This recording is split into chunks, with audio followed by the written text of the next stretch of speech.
Most financial advice is useless for broke people. And I'm going to go ahead and explain why. I've been thinking about this a lot lately because there's so many videos out there where everybody's trying to tell somebody what to do with their money and beating them over the head with all this financial stuff, especially on Facebook. It's just unbelievable how many things are just in front of you of like the right way to invest your money, the right financial advice, and that, basically, it's kind of like set up in a way that just assumes that people have money. And I had somebody message me after a video I made last week that was showing how your money can compound with yields and so forth in the stock market, and that you could have a job at Taco Bell and you can make money and all this other stuff. And one of the things that they pointed out, which is true, is that most financial advice assumes that people have money. And most financial advice is designed to teach you how to optimize money that you make, how to optimize the money that you already have, how to invest it, how to grow it. But if you don't have any money, then your problem isn't optimization. Your problem is survival math. And survival math is something altogether different that needs to be taught. Because the assumption in all financial advice is that people are sitting on capital. When the truth is, and this is just the facts, they're not. They're working day to day and trying to receive a paycheck. So financial advice is usually built for people that have margin, disposable income, some kind of money that they can give that they could leverage, or they have a savings or whatever, right? But without margin, without excess capital to play with, good advice actually can make things worse. If somebody's broke and they're trying to do the things that a lot of financial advice is telling them to do, it's actually going to create even more problems than it's going to solve because, and this is the first point I'll make, most advice is really designed around disposable income. So, there's a lot of like, well, you're making excuses. You could be budgeting your money better. Things like that. But you can't really optimize money you don't have.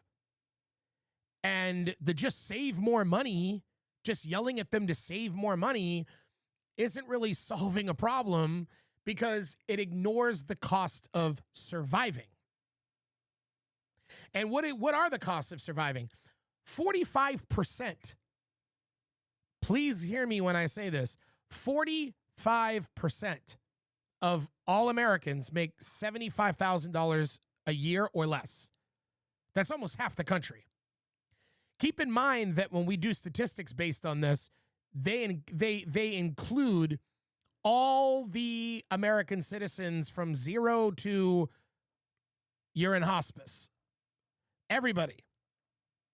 50% of everyone. That's like insanity. You know what I mean? When you really think about it.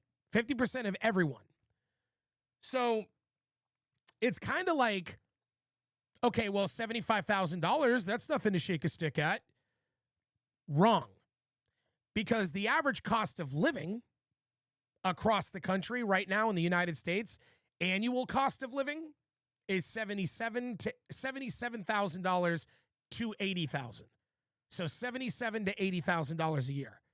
That's the average cost. And we're not talking about people who go on vacations and people who are buying properties or people. We're talking about the average cost of living for just the basics, for your rent or your mortgage, for your electric bill, your utilities, your gas, your heat, for water if you pay for it, for your cell phone bill, for internet, which I don't care what anybody says, is a much needed utility. You need it now more than you needed it ever in human history. It's no longer a luxury, it's a necessity. Just paying your car payment, your health insurance, paying your car insurance. I'm sorry, your car insurance, your health insurance, the car payment that you have to make on a car. And I mean, it's to the point right now where people are paying $600, $700, $800 a month for cars that are worth like 35 grand.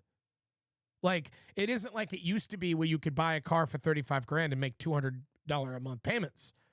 I mean, sure, you could probably do that years later after you've paid down half the bill and you do a refinance on it. But going to a car lot and buying a car that's like 38 grand is going to cost you like $700 a month. So the average person in America is literally the cost of living just a regular, ordinary life. I wake up in a place that is mine, whether I rent it or it's my mortgage. I pay for my lights, my electricity, my internet, my phone, my car insurance, my health insurance. You need health insurance. You can't, like, women who have to go to the OGBYN and things like that. What are you going to do? You know, pay for every visit? It would be extraordinarily expensive. You have to have some form of health insurance. And when you calculate the cost of all of these things, they average right now in 2025 at the end of the year, which we're about to be coming up on New Year's here in 2 days, they average $77,000 to $80,000 a year. So if 45% of Americans are bringing in $75,000 a year or less, that means that almost half the country can't afford the basic fundamental costs of an ordinary normal life. Half the country. So giving them financial advice that is predicated on having margin and savings and free capital is useless. It's useless to broke people. It also ignores urgency. That's actually another huge point, because broke people live in the short term, not the long term. And a lot of advice is always long-term advice. But when you're broke, you live in short-term windows. You know, talking about what you'll have in 10 years is meaningless when you're worried about how you're going to pay your bills this month. You're worried about the panic, the crisis of right now. And liquidity matters more than returns, because your money, your capital, your current amount of cash is so crucial and so critical to what you have to pay for right now that you can't worry about how much money this money could make you down the road. Not when you're broke. So risk is framed incorrectly when you're giving financial advice to people who are broke, because your advice treats the risk as theoretical. Like, it acts as if, oh, sure, I mean, things could go wrong. It's a theory. Yeah, it's a theory. But to a person who's broke, and I touched on this in my previous video, I think like 2 videos ago, where I talked about risk for people who are broke is astronomically horrible. Because one missed payment and you lose your place. One missed payment, you lose your car. One missed payment, you're behind on something, you get penalties, fees, and the mistakes cascade. And the reason why that's so overlooked is because being poor is expensive. It's actually more expensive to be poor than it is to be wealthy to live, because when you have money in your account, you're not getting hit with overdraft fees. Every time a bill pulls or something ends up taken out of your account, you're not getting hit with overdraft fees. You're not experiencing credit card penalties because you didn't pay on time or you missed a monthly payment or, you know, whatever. So the fees, you're punished for being poor in America on a daily basis, on literally a daily basis. The poor is being punished for being poor. They're having to be, oh, you're poor? Bam, charge. Oh, you're poor? You couldn't pay on time? Bam, there's more fees. Oh, you're so poor now because you couldn't afford the fees? Boom, there's more fees. Over and over and over and over and over again, they're beating you over the head with more penalties, more fees, to the point where overall, the fees and the interest rates and the bad things that happen to you compound against you way ahead of time. So you end up bloated in debt from the front. You don't even get the chance to stack money, because if the average American is making 75 grand or less, keep in mind I said or less, like over 40% make less than 50 grand. And the average cost of living in average ordinary life is $77,000 to $80,000 a year. So the cost of living is going up and up and up and up and up. But the average person is making less. Now, we all know the problem. We know the problem is that companies aren't paying people. And one of the reasons why is because they care about their stock value, right? So companies don't care about paying people because they want to cut costs. They want to outsource labor. They want to hire robots. They want AI to do stuff. And the reason why is because it makes the stock value go up, up, up, up, up. Who has all the stocks? Is it you? The average American? Are you the person that has the stocks? No. If you're lucky, maybe you amounted a grand or two, a couple $100 in your Robinhood, but you ain't owning no real ownership of stocks. It's the wealthy. It's the ultra wealthy that have all the stocks. So cutting all the labor and making poor people, starve and not have a job, which is making the stocks go up in value, is just making the rich extraordinarily rich off the backs of ordinary Americans that can't afford to survive. And so a lot of financial advice doesn't really cover that. It doesn't really touch on that. It makes the assumption that poor people or broke people have money that they don't have and are being treated fairly. The system isn't fair in that the companies that are in charge. I mean, well, put it this way. People say the system is broken. It's not broken. It's working exactly the way it's supposed to. I'm actually going to make a whole video one day on that as well to explain that. But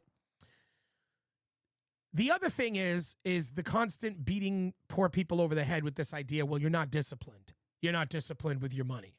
That's your problem. I think it confuses discipline with capacity, because if there is no money to be disciplined with, then what the hell are you talking about? What are you talking about? If every time a broke person gets a check after they spent 40, 50 hours a week working some job to get a check, that check is gone to survive right now. A lot of times it's not even enough to cover the things they need to pay for to survive right now. Okay? What are you talking about? What money are they meant to be disciplined with? They're overloaded with critical issues right now. And the constant decision fatigue erodes broke people on a daily basis, because they have to figure out, well, what's more important, the electric bill or the car payment? What can we go without?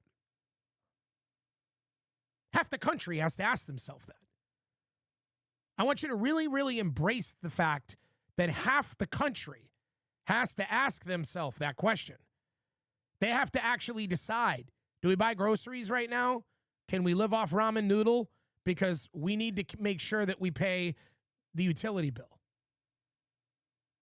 We need to make sure the phone bill's paid. We need to have a phone.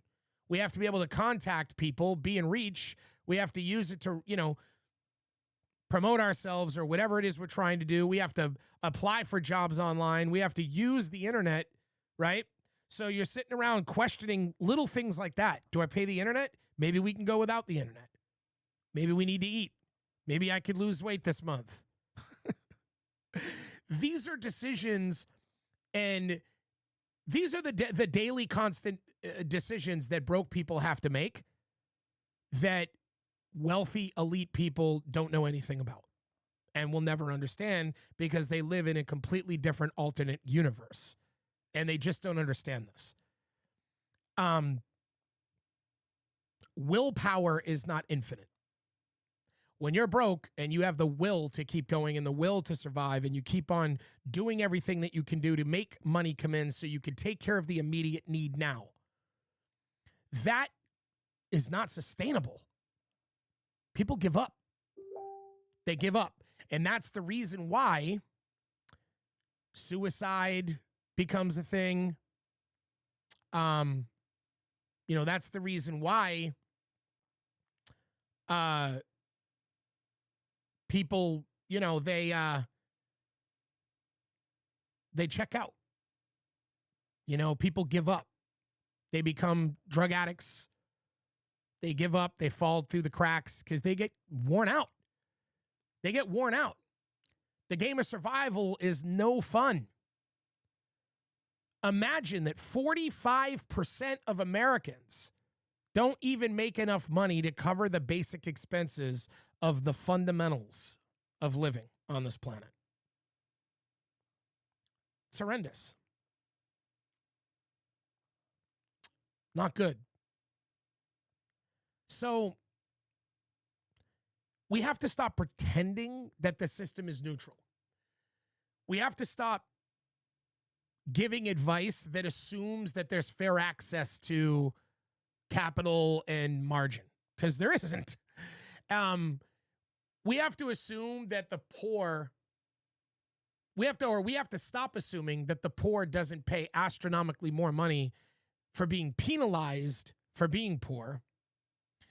And we have to realize that being poor is expensive and that you're always living in the moment, trying to get by from 1 minute to the next. We need to design new financial advice, I guess, that can help people figure out how to get out of surviving.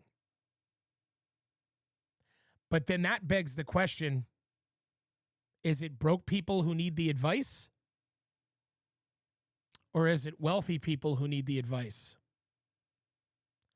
Because maybe instead of giving financial advice to broke people, we should give financial advice to wealthy people and advise them to pay the people who work for them enough to live. My name is Tom Kane. Hopefully you like and subscribe and hit the little bell. This is another episode of the Executives Playbook. I'm out.